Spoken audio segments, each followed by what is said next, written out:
పవన్ కళ్యాణ్ వ్యాఖ్యానించిన మాట వాస్తవమే. గతంలో కూడా పవన్ కళ్యాణ్ ఏందంటే, నేను పొత్తులు 15 ఏళ్లుగా ఉండాలనుకున్నాను. మినిమమ్ 15 ఇయర్స్ పొత్తులో ఉండాలనుకున్నాను. కానీ పరిస్థితులు చూస్తా ఉండాలంటే నేనిప్పుడు దాన్ని మార్చుకునే అవసరం కనిపిస్తుందని గతంలో కామెంట్లు చేశాడు.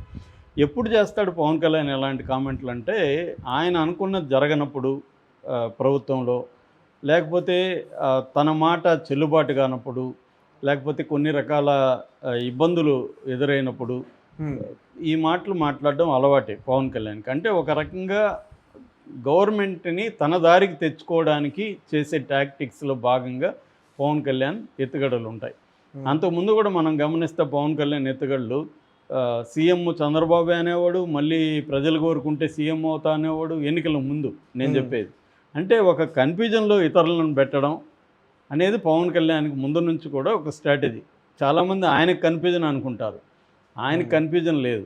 ముందు నుంచి కూడా నేను అనేక సార్లు చెప్పాను. పవన్ కళ్యాణ్‌కి క్లారిటీ ఉంటది తనకేం కావాలో. హ్మ్. కానీ కన్‌ఫ్యూజ్ చేస్తాడు. కన్‌ఫ్యూజ్ ఎవరెవరిని చేస్తాడు? ప్రజల్ని కన్‌ఫ్యూజ్ చేస్తాడు. తన ప్రత్యర్థుల్ని, తన మిత్రుల్ని కూడా కన్‌ఫ్యూజ్ చేస్తాడు. హ్మ్. అంటే నిరంతరం కన్‌ఫ్యూజ్ చేయడం ద్వారా పవర్ కంట్రోల్ తన చేతిలో ఉంచుకోవడం అనేది పవన్ కళ్యాణ్‌కి ఉండే స్ట్రాటజీలో అది వర్కౌట్ అవుతుంది ఇప్పటివరకు. అంటే ఇక్కడ ఏమైంది, ఇప్పుడు గవర్నమెంట్ ఫామ్ అయినాక పవన్ కళ్యాణ్ బ్యాడ్ లక్ ఏందంటే, పవన్ కళ్యాణ్ అవసరం లేకుండానే తెలుగుదేశానికే 135 సీట్స్ గవర్నమెంట్ ఫామ్ చేసి కంఫర్టబుల్ మెజార్టీ వచ్చేసింది. హ్మ్. ఒకవేళ పవన్ కళ్యాణ్ గొడవ వచ్చి బయటికెళ్ళినా తెలుగుదేశానికి ఈ 1 ఇయర్ అయిపోయింది. ఇంక 4 ఏళ్ళు ఎటువంటి ఇబ్బంది లేదు. కాకపోతే చంద్రబాబుకు ధైర్యం లేదు ఇప్పటికీ. హ్మ్. ఒంటరిగా పోటీ చేసే ధైర్యం లేదు చంద్రబాబు. చంద్రబాబు గాని ఒంటరిగా పోటీ చేసే ధైర్యం ఉంటే పవన్ కళ్యాణ్ క్యార్ చేయడు చంద్రబాబు. ఆ ప్లేస్‌లోకి లోకేష్‌ని తీసుకొచ్చి డిప్యూటీ సీఎం చేసుకొని అవసరమైనప్పుడు లోకేష్‌ని సీఎంగా అనౌన్స్ చేసి ప్రశాంతంగా ఉంటాడు ఎవరు చంద్రబాబు. కానీ చంద్రబాబుకి ఆ ధైర్యం లేదు. చంద్రబాబు పాయింట్ ఆఫ్ వ్యూలో ఏందంటే, మనం జగన్‌ని ఇప్పుడు కూడా తక్కువ అంచనా ఇవ్వకూడదు. జగన్ స్ట్రాంగ్ బేస్ ఉంది. 40% ఓట్ షేర్ ఉంది. మనకి 40% ఓట్ షేర్ ఉంది. ఈ 40-40లో కొద్దిగా అటు జంప్ అయినా మనం పక్కకెళ్తాం. ఎప్పుడు కూడా 3 స్తంభాల ఆట లేదా 4 స్తంభాల ఆట బీజేపీతో కలుపుకుంటే 4 స్తంభాల ఆటలో మనం బలహీనం అవుతాం. అందుకని చంద్రబాబుకుండే అనుభవం రీత్యా ఆయన ఎటువంటి దాన్నేమంటారు రిస్క్ తీసుకోదలుచుకోలేదు చంద్రబాబు. అందుకని నిజానికి ఇప్పుడు 135 వచ్చాయి కదా! పవన్ కళ్యాణ్ లేకుండా చేసుంటే కూడా ధైర్యంగా చేసుంటే వచ్చుండేవి కదా!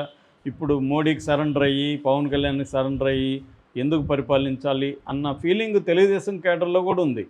ఎందుకంటే పవన్ కళ్యాణ్ చంద్రబాబు అనుకున్నట్టు ఇప్పుడు అన్ని పనులు చేయలేడు. అంతెందుకు ఫర్ ఎగ్జాంపుల్ డిప్యూటీ సీఎం చేద్దాం అనుకున్నారు లోకేష్‌ని. చేసుకోలేకపోయారు కదా! ఎందుకంటే ప్రతిదానికి మోడీ అనుమతి కావాలి ఇక్కడ. సో, ఎందుకంటే మోడీ మీద డిపెండ్ అయ్యారు. దాన్ని ఉపయోగించుకొని మోడీ ఒక రకమైన బ్లాక్‌మెయిల్ చేస్తున్నాడు చంద్రబాబుని. పవన్ కళ్యాణ్ కూడా బ్లాక్‌మెయిల్ చేస్తున్నాడు. ఈ బ్లాక్‌మెయిల్ చేయడాని కోసం అంటే మనం బ్లాక్‌మెయిల్ అనే పదం వాడొచ్చా లేదో పక్కన పెడితే ఏదేమైనా ఎవరైనా ఇదే చేస్తారు. బ్లాక్‌మెయిల్ అంటే నాకు ఏ అస్త్రాలుంటే నేను అవి వాడతాను కదా! రాజకీయాల్లోకి వచ్చినప్పుడు ఇప్పుడు పవన్ కళ్యాణ్ గోల్ ఏంటి? తను సీఎం కావాలి. అది కదా పవన్ కళ్యాణ్ గోలు. డిప్యూటీ సీఎంగా పర్మనెంట్‌గా ఉండాలనేది పవన్ కళ్యాణ్ గోల్ కాదు కదా!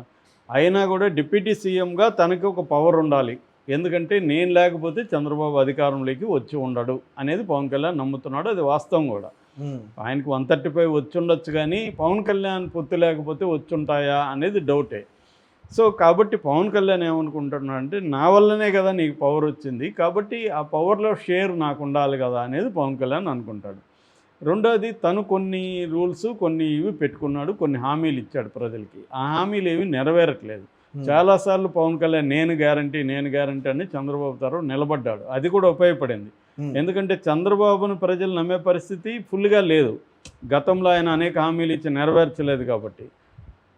కానీ ఎప్పుడైతే పవన్ కళ్యాణ్‌కి బ్యాడ్ రికార్డ్ లేదు. ఆయనకి అసలు ఏ రికార్డు లేదు. Clean slate. కాబట్టి జనం పవన్ కళ్యాణ్ నమ్మారు. తను ఉన్నాడు కాబట్టి తను ఇప్పిస్తాడని. కానీ ఇప్పుడు ఆ పథకాలు ఏమి అమలు కావట్లేదు. అది హ్మ్. పవన్ కళ్యాణ్‌కి అసంతృప్తి ఉండొచ్చు. రెండవది పైకి గవర్నమెంట్ ఉంది. సీఎం ఉన్నాడు. డిప్యూటీ సీఎం ఉన్నాడు కానీ పరిపాలన, అపాయింట్మెంట్లు, రోజువారీ వ్యవహారాలు, ఏ వనరుల్ని ఎట్లా దోచుకోవాలి, ఈ ప్లానింగ్ మొత్తం ఎవరు చూస్తున్నారు? లోకేషే చూస్తున్నాడు. అంటే ఒక రకంగా లోకేషే యాక్టింగ్ డిఫాక్టో సీఎం లోకేషే.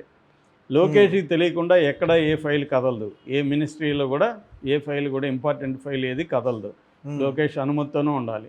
రెండోది, అది లోకేష్ గతంలో కూడా 2014 నుంచి 19 ఉన్నప్పుడు కూడా లోకేషే ఉన్నాడు. కానీ ఇప్పటికి లోకేష్కి పరిణితి వచ్చింది, అనుభవం వచ్చింది, పార్టీ మీద ప్రభుత్వ యంత్రాంగం మీద పట్టు పెరిగింది లోకేష్కి.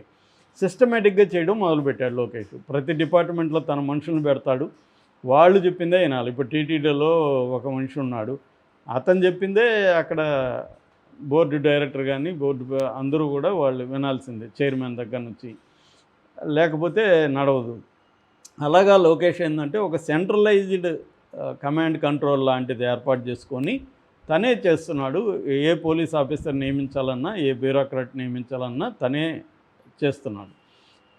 ఇది ఒక రకంగా లోకేష్కి మంచిదే, ఎందుకంటే సీఎం కావాల్సిన ట్రైనింగ్ అంతా అతనికి వచ్చేస్తుంది. కొత్తగా సీఎం రేపు అవ్వాల్సిన అవసరం లేదు, ఆల్రెడీ సీఎం అతను.